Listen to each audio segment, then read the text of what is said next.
I'm very happy. So ఇది నేను మాట్లాడాల్సింది. చేస్తుండేవారు జీవిత గారి కోసం, అవన్నీ మాకు తెలుసు. అలాంటి ఒక చక్కని ఆ రోజు నుంచి కూడా మన అనుబంధం ఉంది. కాబట్టి మన మీట్ ద ప్రెస్లో అందరం కూడాను let us have a sensible exchange of views. Thank you. ఇప్పుడు ఈ కంబ్యాక్ మీకు ఒక ఎనర్జీ బూస్టర్ ఖచ్చితంగా.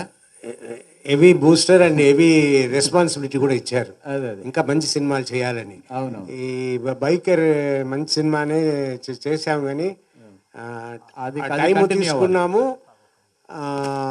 ఆ కష్టం ఫలించింది.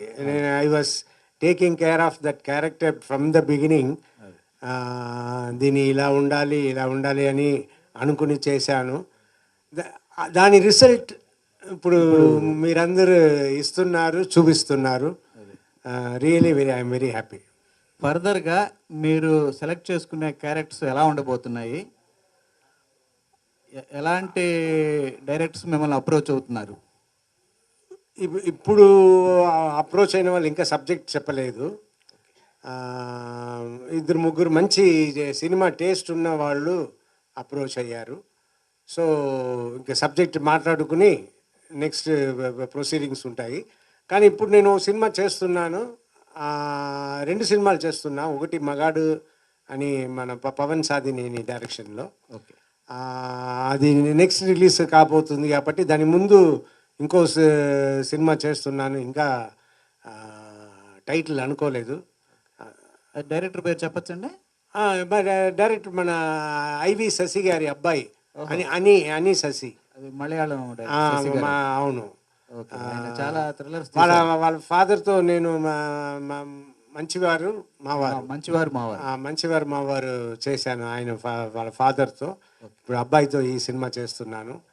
ఇంకా టైటిల్ అనుకోలేదు. ఆ సినిమాలోనే నాకు యాక్సిడెంట్ అయ్యింది. సో అందువల్ల తప్పకుండా హిట్ ఇస్తుంది. కష్టం కూడా వచ్చింది కాబట్టి. Okay sir. ఇలాగ మీరు ఇంకొక డికేడ్ రాబోయే ఒక 10 years పాటు సూపర్ సక్సెస్ఫుల్గా చాలా వైవిధ్యభరితమైన క్యారెక్టర్స్, డిఫరెంట్ క్యారెక్టర్స్ చేయాలని విష్ చేస్తున్నాం మా అందరి తరఫున, ఫిలిం క్రిటిక్స్ తరఫున. Congratulation sir. Thank you. మీతో ఇంటర్వ్యూ చేసిన డేస్ అంతా నాకు ఇప్పుడు వస్తూ ఉండింది.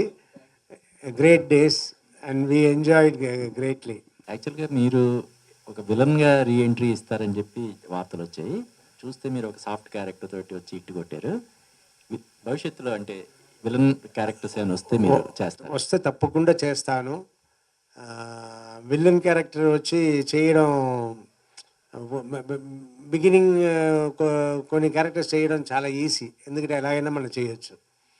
ఆ తర్వాత పాత క్యారెక్టర్ పాతగా చేసినట్టు చేయకుండా కొత్తగా ఏం చేయాలని మనం వెతుకుతూ ఉంటాం. కానీ బిగినింగ్ విలన్గా చేయడం మాత్రం ఈజీ. మనం ఏం చేసినా మన మొగం ఎలా పెట్టుకున్నా అన్నీ ఓకే అనేస్తారు. హీరోగా చేయాలన్నానే మా మొగం బాగా పెట్టుకోవాలి, సరిగా ఎక్స్ప్రెషన్ ఇవ్వాలి, చాలా కష్టపడాలి. బట్ విలన్గా లేదు. అంటే పెద్ద హీరోల సినిమాల్లోనే విలన్గా చేస్తారా, లేదంటే అప్కమింగ్ హీరోల సినిమాల్లో కూడా? సబ్జెక్ట్ సూపర్ ఉంది అనుకోండి, రేపు సబ్జెక్ట్ ఆడుతుంది అన్న నమ్మకం వచ్చింది అనుకోండి, అది పెద్ద హీరో అయినా సరే చిన్న హీరో అయినా సరే తప్పకుండా చేస్తాం. Okay sir. ఈ బైకర్ సినిమా చేస్తున్నప్పుడు మీ పాత జ్ఞాపకం ఏమైనా మీకు గుర్తుకొచ్చాయి సార్? బైక్ నడపటం, ఫస్ట్ టైం రేసింగ్